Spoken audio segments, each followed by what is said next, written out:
however, how about those senator judges that aligned with them, no, with the prosecution, na meron naman po talagang bias, no? As I said po, these impeachment proceedings, both legal and political po talaga to. Nakikita pa natin sa simula, yung mga angas, kanya-kanyang angas, kung saan po sila nakatuon ang kanilang panig, no? So may pinapanig sa prosecution, may pumapanig sa defense. And hindi natin ikaila na ito talaga si Pia Cayetano at saka si Alan Peter Cayetano, sa defense ito sila.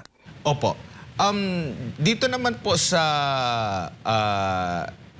issue po na kanilang nireklamo ang isang senator judge na di umano parang unfair daw, hindi daw ethical kasi nag-post siya ng highlight itong si Senator Pia Cayetano po patungkol sa kanyang pagtatanong, which is ang sumasagot ay itong si prosecutor, si Representative Jokno po, na pumalag lalo na yung mga kaalyado ni Jokno, particular na rin si Jokno at may isang babae na naghain ng ethics complaint. Ano pong masasabi niyo po dito na yung mga pumapalag, yun din po yung gumagamit ng video na kulang-kulang din po sa konteksto doon po sa impeachment trial po, attorney? That's how it is, no? Because if you will notice that ang pinapalagan nila or ginagawa nila ng mga ganitong issues, yung side lang din na kampo ni Alan Peter Cayetano. But however, how about those senator judges that aligned with them, no, with the prosecution, na meron naman po talagang bias, no? As I said po, these impeachment proceedings, both legal and political po talaga to. Nakikita pa natin sa simula, yung mga angas, kanya-kanyang angas, kung saan po sila nakatuon ang kanilang panig, no? So may pinapanig sa prosecution, may pumapanig sa defense. And hindi natin ikaila na ito talaga si Pia Cayetano at saka si Alan Peter Cayetano, sa defense ito sila. Naging overzealous sila pag-storya nila. Now, however, nung ginawa yung ganyang bagay is that may nagawa si Camille na ganyan, is si Pia Cayetano, is automatic i-attack nila to find a way na how to, kasi walang makutkot sa kanya. Remember, lahat sila po, si Robin Padilla, obstruction of justice, hindi natin sali nakakulong. Tapos sila Mark Villar at Camille, meron silang issue dun sa land. Ginagawaan sila lahat.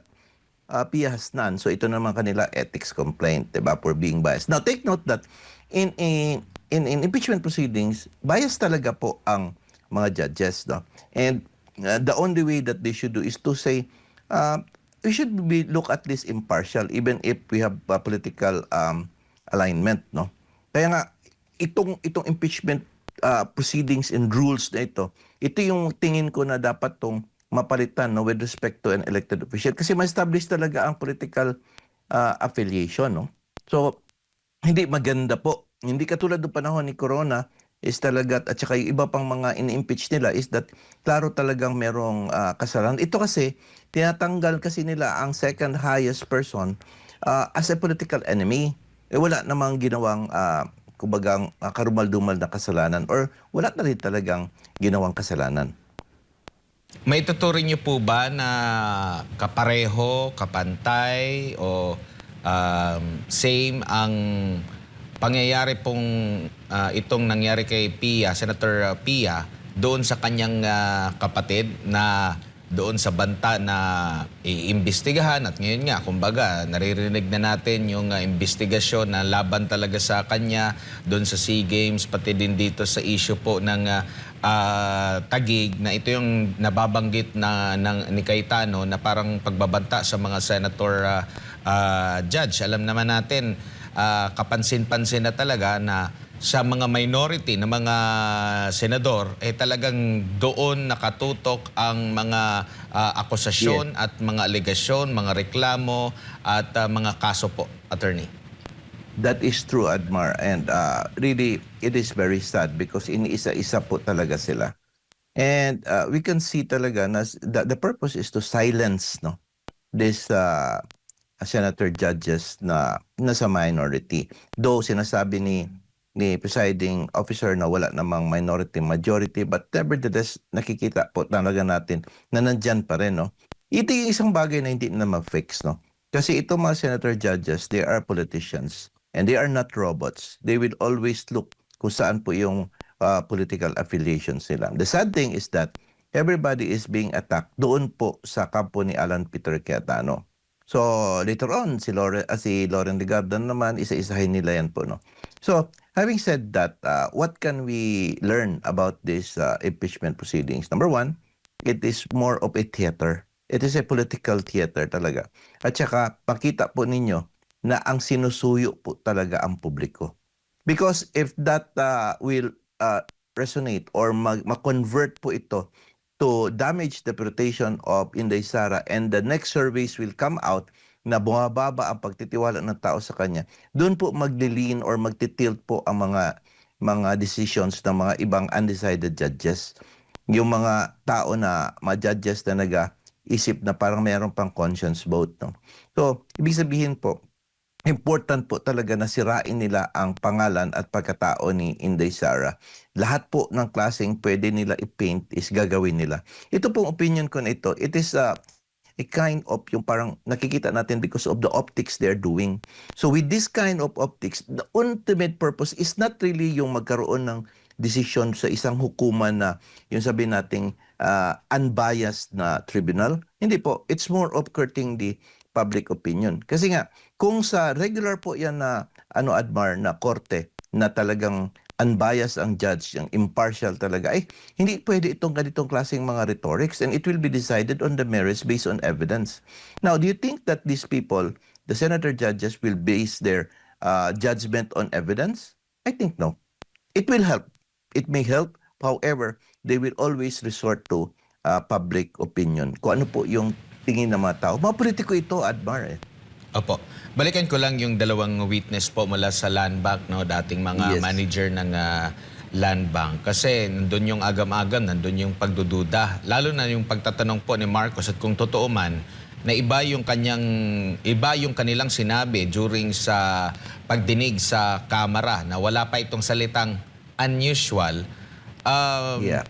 Maitagpi-tagpi na ba natin mula doon mismo sa opening statement na buti napigilan hanggang sa pagsasalita, pagtatanong na hindi direktang sinasagot kung illegal ba, ang dami pang pasikot-sikot pero ganun pa rin, hindi naman na illegal, attorney. Alam mo, yung the time of the Committee of Justice hearing, na tatawag nilang mini trial, the witnesses there, itong nag-testify rin kahapon, they were in a mood or an environment that they are comfortable. Kasi nga, wala namang kalaban doon. And the atmosphere there is more on the prosecution side. So, they could freely talk and everything na parang hindi sila careful sa salita nila or direct lang sila. However, kahapon po, it was already the magistrates, no? Or yung mga senator judges na meron na pong iba't ibang political affiliation. And that's why, if you will notice, medyo tense talaga. And talagang, meron talagang mga words na sinupply. Talaga, my opinion is that sinupply talaga sa bunganga ng mga witnesses to say yung word na unusual.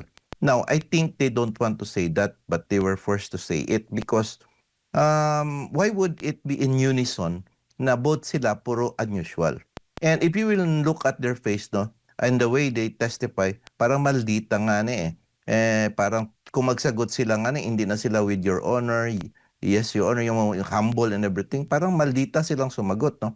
I think they do not like what they're doing there because they are being fed of some things na hindi na dapat sabihin. They might want to just say na ito, nakita namin, winidraw ang money, tapos kinuha, yun lang, gusto na ganun lang participation, but I think they wanted more about it, no? So with that, mabuti na lang when they asked, they were immediately able to say, hindi naman illegal, no? So ako, I think that the word unusual was really supplied to the mouth of the witness. Opinion ko lang po yan, no? As I see it, no, as a litigator also. Pero bakit pa nire-raise ng ganyan kung sa banking naman pag nagwi-withdraw ka naman wala namang problema, bakit lalagyan pa ng ganyan na mga kataga na hindi naman problema, hindi naman ipinagbabawal kung mag-encash ka ng malaki kung ayaw niyang cheque. Pero ang hindi rin na-establish din doon, yung sa ibang mga ahensya ng gobyerno, which is yan yung laging inulit-ulit din ni Senator Cayetano at lagi niyang nababanggit at ang number one na in-example po niya ang Office of the President at nababanggit din niya na bilyong-bilyong piso ang halaga po ng intelligence or confidential funds na hawak-hawak doon. Pero parang hindi kumpara, no? Kumbaga parang walang alam, hanggang dito lang, unusual lang. Kasi first time din na niyang makahawak. Pero mas maganda na ma-establish din, how about sa ibang agency na may hawak din po ng mga CIF? Yan nga po ang problem, Admar. That is precisely what I am telling you. Explaining that itong kanilang ginagawa, talagang optics ba? Yun talaga ang kanilang pinili na word of the day para yun po ang palaguin nila. Now, it is immaterial and irrelevant already and trying to get some information from a witness na wala namang alam sa mga ganyan. They are just mere employees of Land Bank. Now, here comes Senator Judges asking questions, trying to elicit informations more na, compare natin sa, ito yung, sundan ko yung tanong mo, yung doon sa, how about the billion pesos doon sa President, tapos as compared sa OBP, ano po ang kanilang, kumbaga parang, ang kanilang mabigay na opinion na they are just lowly employees of the bank, no?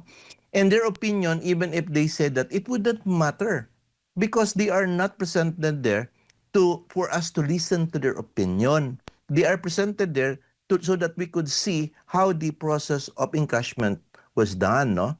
But hindi po yung opinion nila na kaduda-duda, yung unusual, mga things like that. Hindi po yun ang issue. Pero if you'll notice, sa politika nga, sa political theater is pinapalabas po yun sila. Dahil yun po ang magkukondisyon sa mind ng mga tao from here papunta doon hanggang matapos itong article na ito ng impeachment. So, klaro po talaga, it is yung pagmaninipula po doon sa mga words, no? And at unfortunate, Admar, kasi ginagamit pa talaga yung mga tao na hindi naman yan sila politicians, itong mga land bank employees. Hindi man ito sila yung mga involved ito sa mga ganong klaseng mga trabaho. Ang kanila, they are just working as employees of the government. Tapos dinadawit ba? Trying to create an impression na parang ginagamit tuloy sila to make those words na hindi nila dapat angkop na sasabihin na. Kasi, bakit pa itanong yon, no? And at first, yung first witness nung sinabi niyang unusual, medyo okay lang ako. Sabi ko, baka yun na opinion niya. Pero nung sinabi rin nung second witness na ganun, at talagang, klarong in-script, talagang sinupply po yung word na yun para magiging word of the day. Meron pa na napansin din ako, attorney, Yes. yung pagkaka-frame ng ilan sa mga senator judge na ilang beses naging unusual. Yung mga ganong 4 na beses na naging Yes. unusual. Kasi yung kung pagbabasehan yung pinakamalaki na withdraw na in cash, tapos ikinumpara doon sa pag-withdraw, napansin din natin yan doon sa ilan sa mga magkakalyado ng mga senator judge. Yes. Minumultiply nila yung pagiging unusual daw po, attorney.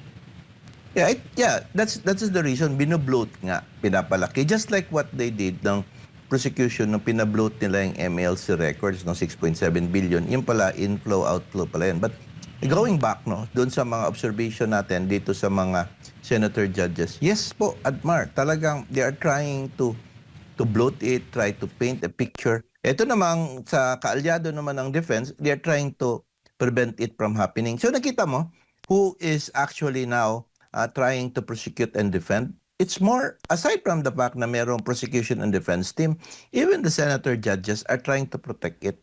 Nawala na po yung sense talaga nung yung sabi nating proceedings na impartial. Sa ngayon pa lang, hindi na na-contain ni Chis Escudero. Hindi na po impartial tingnan ang ating tribunal, ang ating impeachment court. Talaga po nalabas na po yung kanya-kanyang bias. hindi na po napigilan ni Chief Scuderi by saying, please try not to ask questions that would somehow to make a conclusion of law already or fact, no? Which hindi naman tinatestify ng witness. Maybe we could wait until such time all evidence are presented so that we make our own conclusions of law and conclusion of facts, but not now. But nevertheless, hindi niya napigilan po yun. So tuloy-tuloy yung ginagawa. So kakabila naman, ang defense naman, ganun din ang ginagawa nila ng mga senator judges, no? So you see now, the political color has taken a space, no? Taken into, sila na po ang nangunguna ngayon, yung political color, rather than yung legal evaluation. So, optics, no? So, ang pangit talaga. Hindi maganda talaga impeachment proceeding. Especially nga, as I analyze it, na kapag ang target mo talaga is to remove a political enemy, hindi yung papanagutin mo talaga kung may kasalanan o hindi.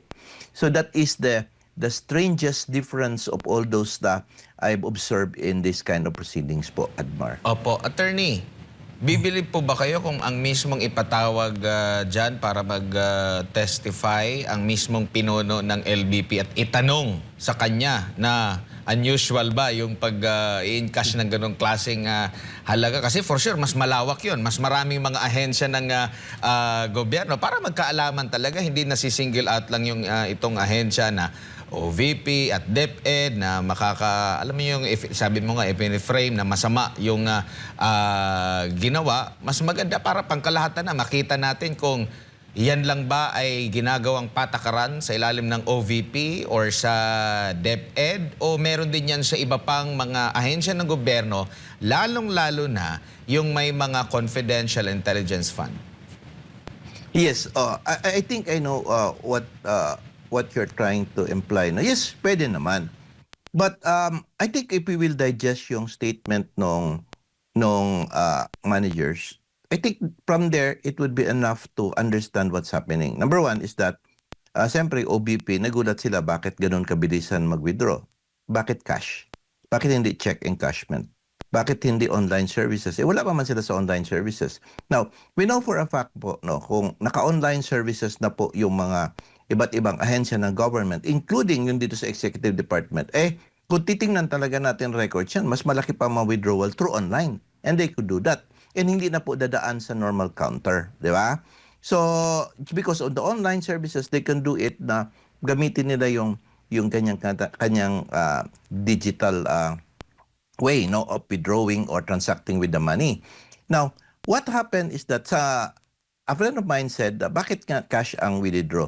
Ang tingin ko, noon nagulat siguro yung witness because nagulat siya bakit cash instead na bakit hindi check encashment, bakit hindi yung online services ang ginamit.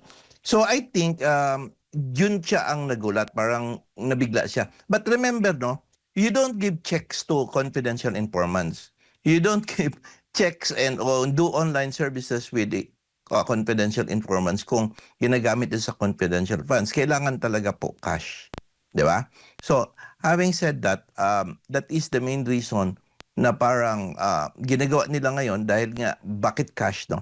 That is a trap and that is really to magnify na parang wow, talagang nagmamadali. Kunin yung cash talaga, hindi naman ni chineke, hindi man lang in online services. Talagang cash ang kinuha. So yun ang pinipaint po nila sa mga tao na kaduda-duda.